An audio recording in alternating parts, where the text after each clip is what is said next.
近期，灣區嘅咖啡價格因全球供應鏈問題同埋原材料成本上升而顯著提高。數據顯示，今年2月，阿拉比卡咖啡期貨價格達到每磅4.3蚊，比去年同期嘅每磅2蚊上漲咗超過1倍。巴西同越南係全球最大嘅2個咖啡豆生產國，因乾旱導致當地咖啡豆收成不佳，從而推高咗咖啡喺大宗商品市場嘅價格。其他潛在因素仲包括國際航運中斷、法規變化，以及特朗普威脅對哥倫比亞加徵關稅，而哥倫比亞係另一個全球最大嘅咖啡豆生產國之一。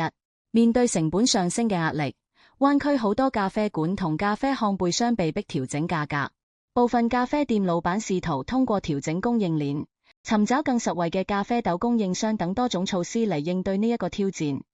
同時，有業界專家預測，隨住氣候變化繼續威脅咖啡豆種植地區，咖啡豆嘅供應可能會持續減少，而需求則喺度增加，因此咖啡價格可能仲會進一步上漲。天下衛視記者編輯報道。